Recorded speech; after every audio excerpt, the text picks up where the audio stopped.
Halo teman-teman, Assalamualaikum warahmatullahi wabarakatuh. Sebelumnya selamat pagi, selamat malam, selamat siang, sore. Mungkin teman-teman yang menonton video ini di waktu yang berbeda. Sebelumnya perkenalkan, namaku Arya Cakti Abad Ibrahim dari Prodi Kedokteran Gigi, Fakultas Kedokteran Universitas Mulia Warman.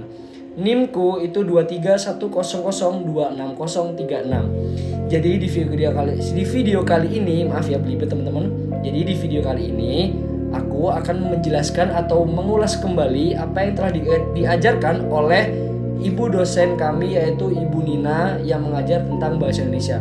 Jadi tema di video kali ini adalah membahas tentang perkembangan bahasa Indonesia sampai sekarang dan bagaimana bisa diresmikan sebagai bahasa Indonesia. Oke, sebelum itu kita akan membahas dulu sumber atau awalnya bahasa Indonesia itu dari mana sih? Jadi bahasa Indonesia itu berasal dari bahasa Melayu.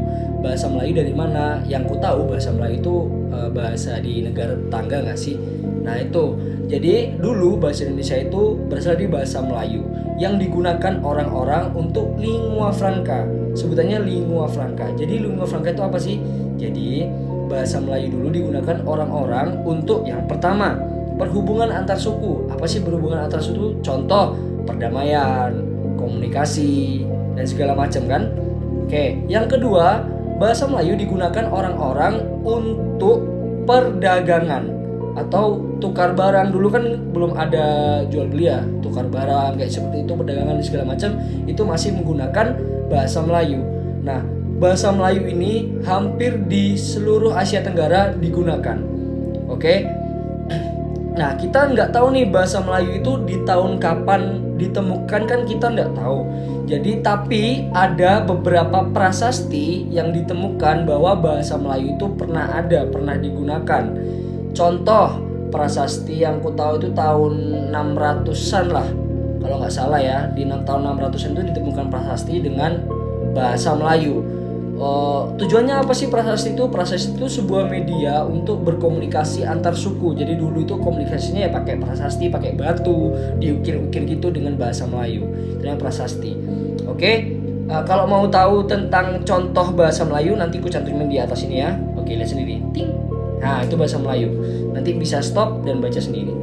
Terus next, bahasa Melayu. Bahasa Melayu itu punya fungsi dulu di kerajaan. Pada zaman kerajaan Majapahit, maaf. Pada masa kerajaan Sriwijaya, bahasa Melayu itu memiliki fungsi loh di situ. Jadi fungsi bahasa Melayu pada masa kerajaan Sriwijaya itu ada 4. Yang pertama, untuk bahasa kebudayaan mereka. Jadi maksudnya gimana? Jadi bahasa Melayu itu digunakan untuk aturan hidup warga dulu itu. Orang-orang dulu itu menggunakan aturan hidup dari bahasa Melayu gitu pada masa Kerajaan Sriwijaya. Yang kedua, bahasa Melayu digunakan sebagai lingua franca, tadi udah aku jelasin tentang perhubungan antar suku dan segala macam. Yang ketiga, bahasa Melayu digunakan sebagai perdagangan pada masa Kerajaan Sriwijaya.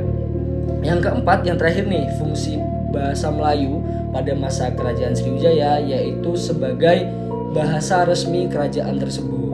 Gitu. Dulu Kerajaan Sriwijaya itu menggunakan bahasa Melayu, teman-teman.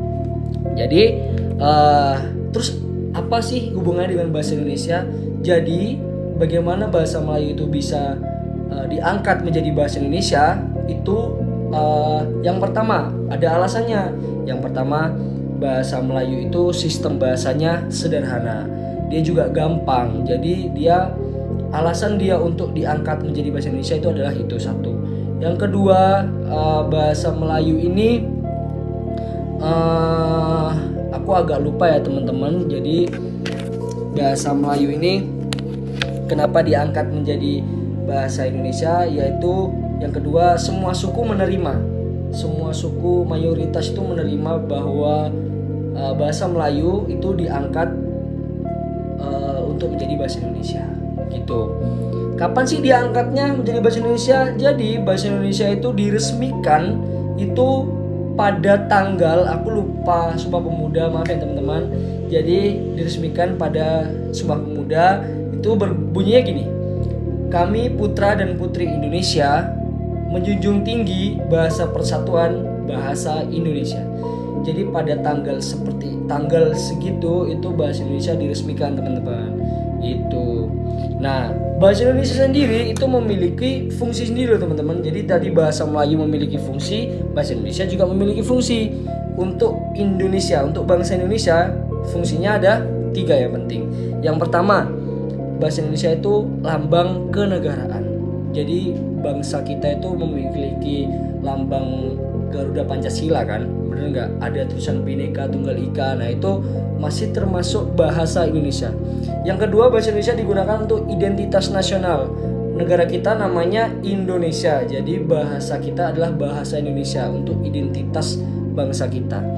Terus yang ketiga, bahasa Indonesia itu berfungsi untuk alat penghubung. Jadi sampai sekarang pun kita masih banyak suku-suku yang berbeda, banyak suku-suku yang memiliki bahasa tertentu. Setiap sukunya itu tetap jika bertemu akan lebih mudah jika menggunakan bahasa Indonesia.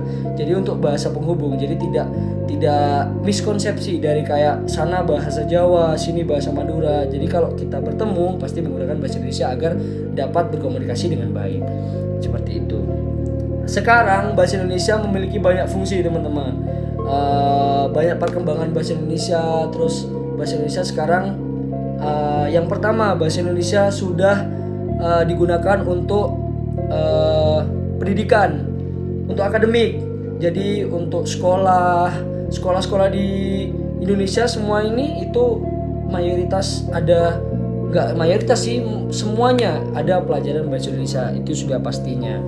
Yang kedua, untuk perkembangan iptek juga, teknologi itu memperkembangkan di Indonesia itu menggunakan bahasa Indonesia. Jadi seperti itu teman-teman.